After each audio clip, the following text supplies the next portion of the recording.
The owners of the Washington Nationals announced on April 11th their intention to explore changes to the team's ownership structure, which means they may sell the team. The Lerner family, who owns the Nationals, has decided to hire a law firm to, quote-unquote, explore their possibilities when it comes to selling the team. The losses that the Lerners sustained in 2020 probably are bigger than anyone else in the game, because that was supposed to be their victory lap year. That was supposed to be the year you celebrated the World Series. It was a joy to watch you play and celebrate and support one another, the true definition of team. Their patriarch, Ted Lerner, is nearing 100 years old, and I think the family has decided that it is time to move on and take this out of their family's hands for the foreseeable future. The list of possible buyers could contain some familiar names, including another Ted, one who happens to own the Washington Capitals, Mystics, and Wizards. One of them is Ted Leonsis, who owns the Capitals. He's somebody who probably wouldn't spend freely, but certainly is familiar, certainly seems to have a stake in DC sports and the community.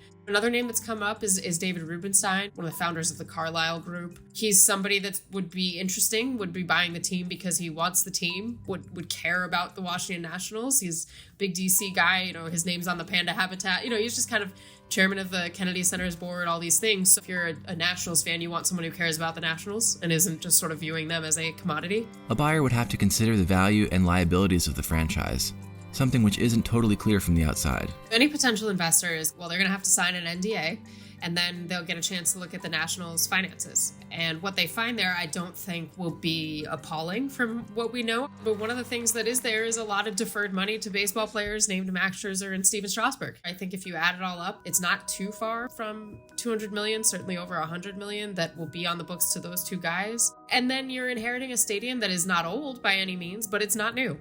I think in the case of the Nationals, there is no concern that they'd be moved. It's hard to find a better logical market than the one they're in. All rumors that DC wasn't a baseball town have been dispelled since the Nats arrived a decade and a half ago.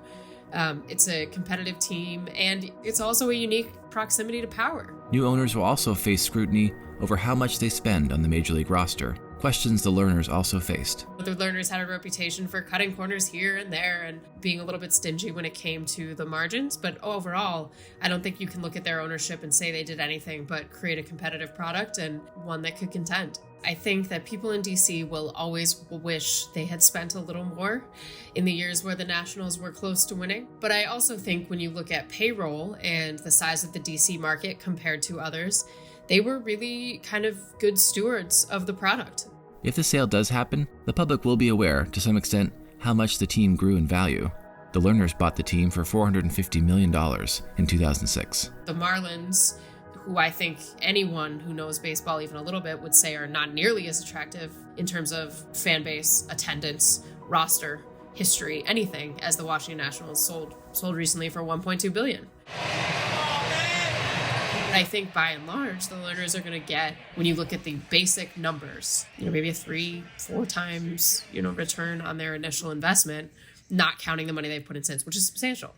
People will look at it and use their sale in particular to say, this is how much a baseball team's worth. MLB team finances are opaque, and the perception that owners are pocketing profits instead of spending money on players has contributed to fan dissatisfaction and mistrust of team owners in general. This may be especially true following the owners' lockout during the 2022 offseason. The timing of this is interesting because we just endured, almost 100 days of a lockout that was spurred largely by frustration on the part of the players that the owners don't necessarily spend, that they aren't putting all their revenues back into these teams and sharing the pot, so to speak, with the players. We saw it in the labor negotiations, that there is sort of no loyalty or very little loyalty among the owners to the well-being of the game. They are a group of people who've made a lot of money by getting the best deal, and they don't let go of that.